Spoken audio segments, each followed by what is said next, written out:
السلام علیکم۔ اپریل 2019 کی ایک روشن صبح تھی جب خرطوم کی سڑکیں عوام سے بھر گئیں۔ خواتین اپنے دوپٹے لہرا رہی تھیں، نوجوان ہاتھوں میں سوڈانی پرچم لیے نعرے لگا رہے تھے، حریہ، سلام و عدالہ، یعنی آزادی، امن اور انصاف۔ 3 دہائیوں سے عمر البشیر کی آمریت کے نیچے دبے ہوئے عوام پہلی بار اتنی قوت سے اٹھے تھے۔ احتجاج بڑھتا گیا، یہاں تک کہ فوج نے بھی عوامی دباؤ کے آگے ہتھیار ڈال دیے۔ 11 اپریل 2019 کو عمر البشیر کا اقتدار ختم ہوا اور لوگوں کو لگا کہ شاید سوڈان کے دن بدلنے والے ہیں، مگر انقلاب کی روشنی جلد ہی دھندلا گئی۔ عمر البشیر کو اقتدار سے نکالنے کے بعد عبوری حکومت بنی جس میں فوج اور عوامی نمائندے شریک تھے۔ فوج کی قیادت جنرل عبد الفتاح البرہان کے ہاتھ میں تھی، جبکہ ان کے ساتھ ایک اور طاقتور شخصیت تھی، جنرل محمد حمدان دقالو، جسے سب حمیدتی کے نام سے جانتے تھے۔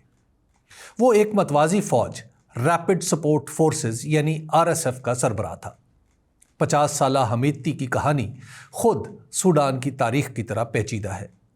محمد حمدان دقالو کے مخالف انہیں خوفناک اور بے رحم سمجھتے ہیں، جبکہ ان کے حامی انہیں جرأت مند اور عمر البشیر کی بدنام زمانہ حکومت کو ختم کرنے والے کے طور پر سراہتے ہیں۔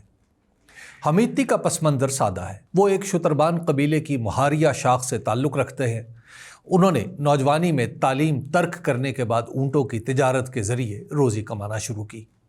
ان کی تجارتی مہارت اور موقع پرستی نے انہیں دارفر میں طاقتور نیم فوجی قوت، کاروباری سلطنت اور سیاسی مشین کے سربراہ کے طور پر ابھارا۔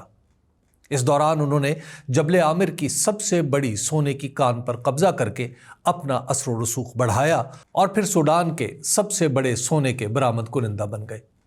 2013 میں عمر البشیر نے حمیدتی کو RSF کی سربراہی سرکاری طور پر سونپی اور اسے جدید وردیاں، اسلحہ اور فوجی معاونت فراہم کی گئی۔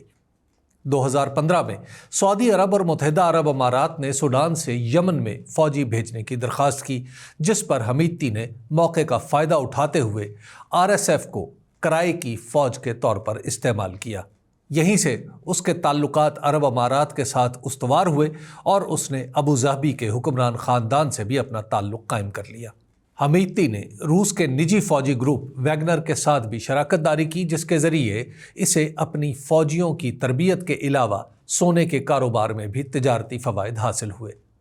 RSF میں نوجوان سوڈانیوں اور ہمسایہ ممالک کے افراد بھرتی ہوئے، جنہیں شامل ہونے پر بھاری مالی مراعات دی گئیں۔ مجموعی طور پر حمیدتی نے عسکری طاقت، تجارتی مہارت اور بیرونی حمایت کے ذریعے سوڈان میں اپنا سیاسی اور اقتصادی اثر و رسوخ بڑھا لیا۔ حمیدتی کے بھائی عبد الرحیم دقالو نے سونے کو بیرون ملک بیچنے کا ایک منظم نیٹ ورک قائم کیا۔ سونا دارفر سے دارالحکومت خرطوم، پھر سرحد پار چاڈ اور سینٹرل افریقن ریپبلک کے راستے دبئی پہنچایا جاتا۔ متحدہ عرب امارات کے بازاروں میں یہ سونا صاف کر کے بین الاقوامی منڈیوں میں فروخت ہوتا۔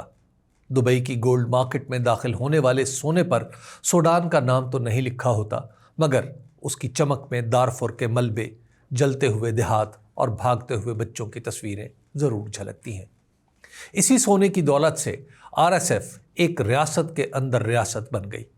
اس نے جدید اسلحہ خریدا، اپنے فوجیوں کو بھاری تنخواہیں دیں اور اپنے اثر و رسوخ کو پورے ملک میں پھیلایا۔ دوسری طرف سوڈان کی باقاعدہ فوج کو خطرہ محسوس ہونے لگا کہ کہیں یہ ملیشیا ان کے لیے چیلنج نہ بن جائے۔ یہی خوف بالآخر دشمنی میں بدل گیا۔ عمر البشیر کے بعد یہ دونوں فوجیں عبوری حکومت میں شامل تھیں، مگر بد اعتمادی کی فضا بھی موجود تھی۔ فوج چاہتی تھی کہ RSF کو مکمل طور پر فوج میں ضم کر دیا جائے تاکہ ایک ہی کمان رہے، لیکن حمیدتی کا کہنا تھا کہ اس کی فورس ریاست کی حفاظت کے لیے خود مختار رہنی چاہیے۔ یہ بحث بے نتیجہ چلتی رہی، یہاں تک کہ اپریل 2023 میں ان دونوں کے درمیان مسلح تصادم شروع ہو گیا۔ دارالحکومت خرطوم کی فضا میں گولیاں گونجی، ٹینک سڑکوں پر نکل آئے۔ پہلے دنوں میں RSF نے غیر معمولی رفتار سے کامیابیاں حاصل کی۔ صدارتی محل، فوجی ہیڈ کوارٹر اور خرطوم ہوائی اڈے پر قبضے کی خبریں آئیں۔ RSF نے دارالحکومت کے شمالی اور مغربی حصوں کو اپنی گرفت میں لے لیا۔ فوج نے مشرقی خرطوم، بحری اور مدرمان کے جنوبی علاقوں میں مورچے سنبھالے۔ نیل کے دونوں کنارے خون سے رنگ گئے۔ چند ہفتوں میں ہی یہ جنگ دارفور تک پھیل گئی۔ دارفور کے شہروں الفاشر، نیالا اور الجنینا میں RSF کا غلبہ ہو گیا۔ الجنینا میں تو ایسی تباہی مچی کہ اقوام متحدہ نے اسے نسل کشی سے تعبیر کیا۔ ہزاروں لوگ مارے گئے، کئی دیہات جلا دیے گئے۔ دارفور کے مغربی حصے اب تقریباً مکمل طور پر حمیتی کے زیر تسلط ہیں۔ دوسری طرف جنرل البرہان نے اپنا صدر دفتر بحر احمر کے ساحل پر واقع شہر پورٹ سوڈان میں منتقل کر لیا۔ وہیں سے اب سوڈان کی باقاعدہ حکومت کام کرتی ہے۔ شمالی ریاستوں، مشرقی سوڈان اور بحیرہ احمر کے ساحلی علاقے فوج کے کنٹرول میں ہیں۔ کردفان کے وسطی حصے متنازع ہیں، کچھ علاقے فوج کے پاس ہیں، کچھ RSF کے قبضے میں۔ یوں سوڈان کا نقشہ دو رنگوں میں بٹ گیا ہے۔ مشرق اور شمال فوج کے پاس، مغرب اور دارالحکومت کے زیادہ تر علاقے RSF کے ہاتھوں میں ہیں۔ اس تقسیم نے ملک کے وسائل پر قبضے کی نئی جنگ چھیڑ دی ہے۔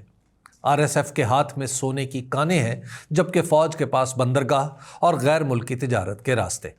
یہی توازن اس جنگ کو طویل کرتا چلا جا رہا ہے۔ متحدہ عرب امارات اس پس منظر میں ایک خاموش مگر طاقتور کردار کے طور پر موجود ہے۔ دبئی کی منڈیوں میں سوڈانی سونا برسوں سے آ رہا ہے۔ اقوام متحدہ کی ایک تحقیق کے مطابق 2022 میں سوڈان سے تقریباً 15 ارب ڈالر کا سونا غیر قانونی طور پر UAE گیا۔ ان رقوم کا بڑا حصہ سرکاری خزانے میں نہیں بلکہ مختلف ملیشیا نیٹ ورکس کے ذریعے تقسیم ہوا۔ RSF اسی آمدنی سے اسلحہ خریدتی رہی۔ ابوظہبی حکومت باضابطہ طور پر اس تجارت میں کسی کردار سے انکار کرتی ہے، لیکن عالمی ماہرین کے مطابق یہ خاموش حمایت RSF کی بقا کا سب سے بڑا ذریعہ ہے۔ سوڈان کی فوجی حکومت کو مصر کی حمایت حاصل ہے، جس کے لیے جنوبی سرحد پر ایک مضبوط فوجی اتحادی کا ہونا اہم ہے۔ روس بھی اپنے مفادات کے لیے سرگرم ہے، کیونکہ وہ بحر احمر پر ایک بحری اڈہ قائم کرنا چاہتا ہے۔ اسی لیے روس نے کبھی فوج سے اور کبھی RSF سے تعلقات بنانے کی کوشش کی ہے۔ امریکہ اور مغربی ممالک صورتحال پر نظر رکھے ہوئے ہیں، مگر کسی ایک فریق کی کھلی حمایت سے گریز کر رہے ہیں۔ سوڈان کے عوام اب اس عالمی کھیل میں پستے چلے جا رہے ہیں۔ اقوام متحدہ کے مطابق 1 کروڑ سے زیادہ لوگ ملک کے اندر بے گھر ہو چکے ہیں اور 20 لاکھ سے زائد لوگ ملک چھوڑ کر چاڈ، مصر اور جنوبی سوڈان کی طرف جا چکے ہیں۔ خوراک کی قلت، پانی کی کمی اور بیماریوں نے بحران کو اور بھی گہرا کر دیا ہے۔ خرطوم جو کبھی سوڈان کا دل تھا، اب ویرانی کا استعارہ بن چکا ہے۔ نیل کے کنارے کی عمارتیں ملبے میں تبدیل ہو چکی ہیں۔ ان کے درمیان کہیں کہیں دیواروں پر 2019 کی تحریک کے نعرے ابھی بھی دکھائی دیتے ہیں، سلام و عدالہ، یعنی امن اور انصاف، مگر ان کے نیچے گولیوں کے نشانات ہیں۔ یہ سب کچھ محض اقتدار کی جنگ نہیں، یہ دراصل دولت کے منبع سونے پر قبضے کی جنگ ہے۔